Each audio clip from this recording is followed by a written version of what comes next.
Subscribe कीजिए हमारे channel को और बेल आइकॉन को दबाइए हमारी लेटेस्ट वीडियो सबसे पहले देखने के लिए। सामग्री नहीं है बच्चों के पास, उनको को मोटिवेटेड करने वाला नहीं है। मैं जाता हूँ उनको, अब भी जाता हूँ मोटिवेटेड करने के लिए, बिना सरपंची का चुनाव लड़े हुए भी 25 सालों से उनको प्रोत्साहित कर रहा हूँ। सरकार से पैसा लेके और इस तरीके से काम करवाया जाए कि जो पानी की निकासी की समस्या है वो 50 सालों तक मेरे गांव में आई। आवाज में आपका स्वागत है। जी हाँ, मैं इस वक्त मौजूद हूँ राजस्थान के संगरिया विधानसभा की ग्राम पंचायत है सिंहपुरा।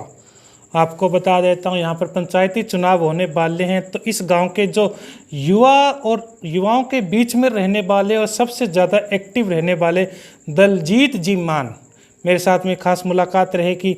सरपंच पद के उम्मीदवार हैं, क्या क्या मुद्दे लेकर जा रहे हैं लोगों के बीच में, ये भी इनसे पूछेंगे। क्या लोगों को आश्वासन देकर आ रहे हैं, लोगों की नब्ज टोलने का काम कर रहे हैं मान साहब। मान साहब, सबसे पहले हमारे चैनल पर आपका स्वागत है। थैंक यू, आपने मुझे इस काबिल समझा।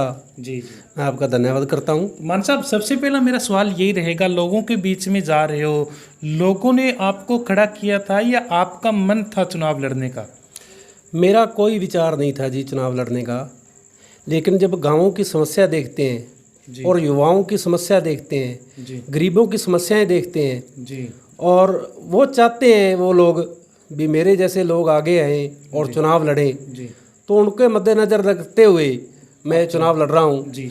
तो सबसे बड़ा मुद्दा क्या है आपका?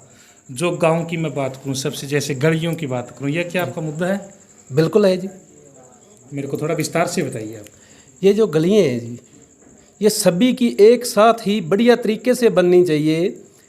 जैसे सभी गांव का अपने प्लान बना लिया जी, सारे गांव का एक प्लान बना लिया अपन लोगों ने जी, तो ये नहीं होना चाहिए कि अपने पास पैसा आया है गली के लिए उसको बना दिया जी। ये प्लान अपने 50 साल आगे का लेके चलना है जी। सामने देखिए, 50 साल आगे का प्लान लेके चलेंगे भी, आगे गांव को ये समस्या आएगी, उस हिसाब से अगर गलियों का निर्माण किया जाए और जो सरकारी पैसा आता है उस हिसाब से लगाया जाए तो मेरे ख्याल से गांव की सभी समस्याओं का हल हो जाएगा जी।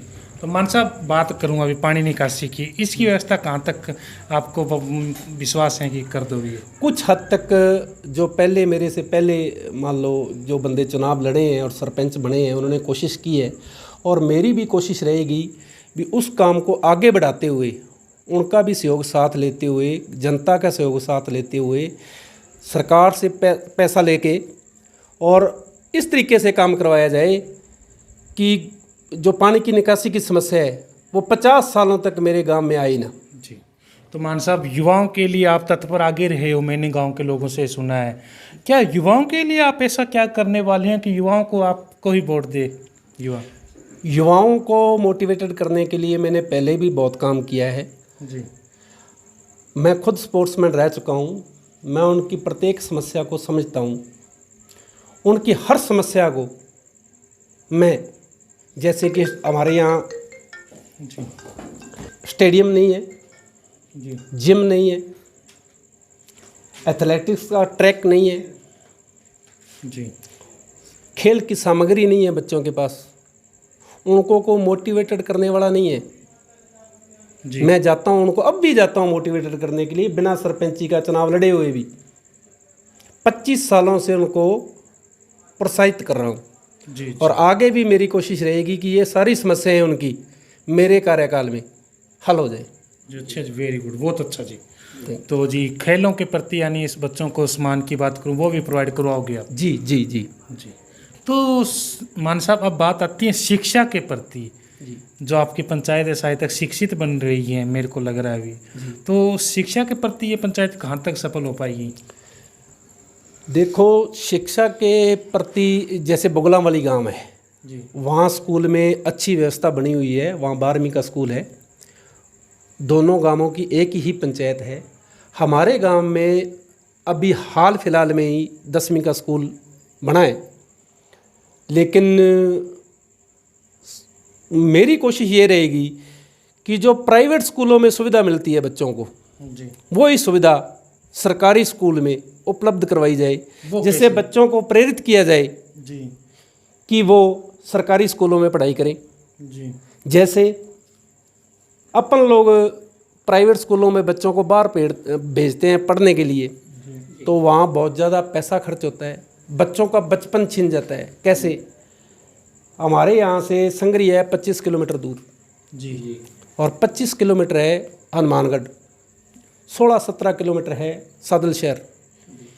एक बच्चे के सुबह 2 घंटे बर्बाद हो जाते हैं, 2 घंटे शाम को बर्बाद हो जाते हैं आने जाने में, जो कि उनका खेलने कूदने का, अपने परिवार के साथ वक्त बिताने का वक्त होता है, वो उनका आने जाने में निकल जाता है। जी बच्चों में मेल मिलाप की कमी हो रही है इस वजह से। अगर वही यहाँ सरकारी स्कूल में हमारे यहाँ सुविधा उपलब्ध हो करवाई जाए, तो बच्चों के वो 4 घंटे अपने परिवार के साथ, अपने यारों दोस्तों के साथ वो खेल कूद सकते हैं, उनका मोह मोहब्बत अपनापन बढ़ेगा। अब बच्चे क्या करते हैं, स्कूल गए, स्कूल से घर आए और घर फिर उनका होमवर्क है बेचारों का, फिर उनको नींद आ जाती है, उनको पता ही नहीं है कौन मेरा पड़ोसी है, क्या है, क्या मेरा किसी से रिश्ता है। और मैंने लॉकडाउन में एक बात समझने की कोशिश की, ये कोरोना बीमारी है जो, ये अपने को कई सबक दे के जाएगी और कई नई चीज़ें सिखाएगी। वही बच्चे अब बिल्कुल खिलखिला के हंस रहे हैं। जी तो पढ़ाई का इतना ज़्यादा बोझ है बच्चों पे, ये बोझ कम करके उनको इस तरीके से शिक्षा दी जाए कि वो हंसी खुशी जी स्कूल की तरफ जाएं। तो मैं बात करूं, जो आपके गांव के बच्चे फर्स्ट या सेकंड पोजीशन पे आएंगे, उन बच्चों के लिए आपकी जो टीम बनेगी वो क्या करेगी?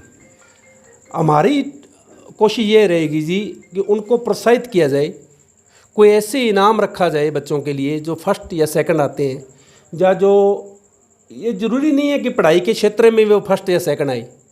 जी बिल्कुल, क्योंकि अपनी जो पढ़ाई है ये व्यवहारिक नहीं रही है।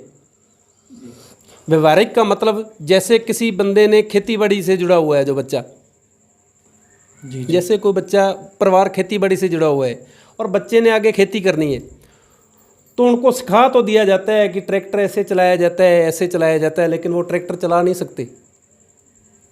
ट्रैक्टर चलाने का फिर पता चलता है जब वो खुद चलाओगे। जैसे हमारे यहाँ क्या है, बिल्कुल अनपढ़ लोग फीटर को, जैसे जो अपने फीटर होता है, ट्रैक्टर होता है, इसको खोल लेते हैं और जड़ सकते हैं। उन्होंने कोई पढ़ाई नहीं की है, उन्होंने सीखा है अपने व्यवहार से। तो ऐसे ही पढ़ाई जब अपने बच्चे करते हैं, व्यवहारिक ज्ञान दिया जाए उनको, किताबी ज्ञान से ज़्यादा व्यवहारिक ज्ञान दिया जाए, जिससे बच्चे अपना रोज़गार स्वयं पैदा कर सकें। जी शुरू से ही, बचपन से ही। जी ये आप करेगा सर जी। तो सार्वजनिक जगहों की मैं बात करूं मान साहब, तो उन पे आपका क्या फोकस रहेगा? जैसे कि शमशान घाट की बात करूं, या आपके हड्डा रोड़ी की बात करूं, या मंदिरों की या गुरुद्वारों की मैं बात करूं? ये तो मेरे दोनों गांवों की बड़ी भयंकर समस्या है जी। एक तो हड्डा रोड़ी वाली समस्या है दोनों गांवों की हड्डा रोड़ी है जो बिल्कुल गांव के बीच में है जी। मेरी कोशिश रहेगी कि ये समस्या हल हो जाए, किसी भी तरीके से हल हो जाए। सभी को साथ लेके चलेंगे और इस समस्या को सुलटाने के लिए भरपूर कोशिश करेंगे जी। और दूसरी समस्या आपने क्या पूछी? वो सार्वजनिक, जैसे सार्वजनिक जगह, जैसे जितनी भी सार्वजनिक जगह अभी खाली पड़ी हुई है उनका सौंदर्यीकरण किया जाए। जैसे शमशान घाट है जी, उसका सौंदर्यीकरण किया जाए। दोनों गांवों में जगह बहुत है शमशान घाट के लिए जी। और लेकिन वहाँ सौंदर्यीकरण करने की शमशान घाट के प्रति कोशिश पहले अभी क्या हालत है? नहीं, अभी भी उन्होंने कोशिश की है। जैसे हमारे शमशान घाट में अभी पिछली पंचायत ने बढ़िया एक बनाया हाल, सरकार ने अच्छा पैसा दिया है जी, लेकिन और भी ज़्यादा कोशिश करने की ज़रूरत है जी। तो मान साहब अभी बात आती है, जैसे इंदिरा गांधी आवास योजना, प्रधानमंत्री आवास योजना, मकानों की मैं बात करूं, तो उन लोगों के मकान नहीं मिल पा रहे, क्या कारण मानते हो? सरकार अपने सत्र पे बहुत कोशिश करती है लेकिन उस कोशिश को बढ़ाने की ज़रूरत है जी। नीचे का वर्क जो करता है वो पंचायत करती है, सरकार नहीं कर सकती। तो दोबारा से सर्वे करवाया जाए, जो वंचित हैं उनको मकान दिलाने की कोशिश करेंगे जी। और जो पहले लिस्ट में आ चुके हैं उनको पैसा जल्दी से जल्दी मिल जाए, इसके लिए हम इसके लिए भरपूर प्रयास करेंगे। तो मान साहब अभी बात आती है युवाओं के रोजगार बहुत है युवा, जी। तो क्या कारण मानते हैं उन युवाओं के लिए रोजगार कितना का आप लेके आओगे गांव के अंदर? एक तो सरकार की बहुत बढ़िया योजना है जी, मनरेगा। जी इसको सही ढंग से अगर इम्प्लीमेंट किया जाए तो मेरे ख्याल में बेरोजगारी की समस्या आधी हल हो जाएगी। जी मैं कोशिश करूँगा कि इसको बंद न करके बढ़िया तरीके से और ज़्यादा फंड इसमें दिया जाए जिससे लोगों को रोज़गार मिल सके। जी और दूसरे, सरकार की तरफ से हमारे यहाँ कोई एक आधी को फैक्ट्री जी या खेती बाड़ी से जुड़ी हुई कोई कई चीज़ें हैं, वो जैसे अभी सरकार ने, केंद्र सरकार ने घोषणा की है कि जो किसानों के लिए मान लो ये खेती वाला सिस्टम। हाँ, ऑर्गेनिक खेती वाला, और दूसरा जो यंत्र है ये हर एक घर को, एक एक घर को 10-10 लाख के लेने पड़ते हैं, जी फिर खेती होती है।